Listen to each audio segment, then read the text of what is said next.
នៅក្នុងវីដេអូមួយនេះគឺខ្ញុំនឹងមកបង្ហាញអ្នកនរគ្នាសម្រាប់អ្នកថ្មីដែលគាត់ចង់ផ្លាស់ប្ដូរឈ្មោះ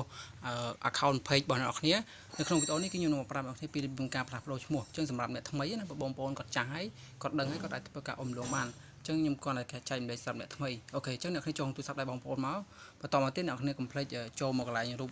សញ្ញាតារ៉េ3នៅខាងលើនេះបាទ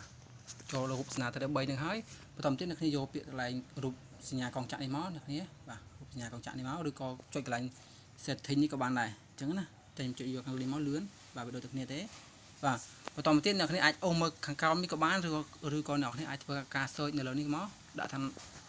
search រកពាក្យថា name មកអ្នកគ្នាបាទអូខេ search ជាងមកបន្តទៀតយើងចុចដានមកអូខេចំទៀតយើងនឹងឃើញឈ្មោះ page របស់យើងហើយអញ្ចឹងយើងចុចកន្លែងឈ្មោះនេះមកអញ្ចឹងបើសិនអ្នកនរគាត់ថាវីដេអូនេះមានប្រយោជន៍អ្នកគ្នាកុំភ្លេចចុច subscribe ជើង YouTube ខ្ញុំអ្នកមួយផងអ្នកនរគ្នាហើយកុំភ្លេច like និង comment ឲ្យខ្ញុំអ្នកមួយផងអូខេអញ្ចឹងបន្តមកទៀតអ្នកគ្នាក៏ធ្វើការចុចកន្លែងនេះមកដើម្បីធ្វើការបដូរឈ្មោះឧទាហរណ៍នេះដូរឈ្មោះមកបាទអូខេដាក់ Mr បាទ168ចឹងមកឧទាហរណ៍អ្នកគ្នាមើលចឹងណាបាទយើងដូរឈ្មោះចឹងមកអូខេបាទអូខេចឹងដូរចឹងមកបន្តមកទៀតអ្នកគ្នាគាត់ធ្វើការចុចទូបណ្ឌិតនេះមកអញ្ចឹងកន្លែងនេះគេដាក់ថាយើងអាចបដូរក្នុងរយៈពេល30ថ្ងៃ60ថ្ងៃម្ដងអញ្ចឹងមានតែ2ខែបានយើងអាចដូរបានទៀតអញ្ចឹងណាឬក៏3ខែអញ្ចឹងអ្នកគ្នាចុចកន្លែងផ្លាស់ប្ដូរនេះមក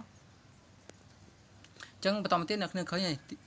ឈ្មោះពីមុនគឺឈ្មោះបច្ចុប្បន្នគឺឈ្មោះនេះអញ្ចឹងថ្មីគឺឈ្មោះនេះអញ្ចឹងអ្នកគ្នាគាត់ធ្វើការចុចដាក់ការស្នើសុំការយកប្រូមកគឺឈ្មោះរបស់យើងគឺនឹងដូរបានហើយអ្នកគ្នាអញ្ចឹងវីដេអូក៏មានតែប៉ុណ្្នឹងដែរនេះគ្រាន់តែជាការឧទាហរណ៍របស់ខ្ញុំទេខ្ញុំអត់តាន់ចង់ដូរឈ្មោះ page ទេអញ្ចឹងណាគ្រាន់តែឧទាហរណ៍សម្រាប់អ្នកថ្មីដែលគាត់ចង់ចេះដូរអញ្ចឹងណាបាទអញ្ចឹងអរគុណច្រើនជួបខ្ញុំនៅវីដេអូក្រោយទៀតអរគុណ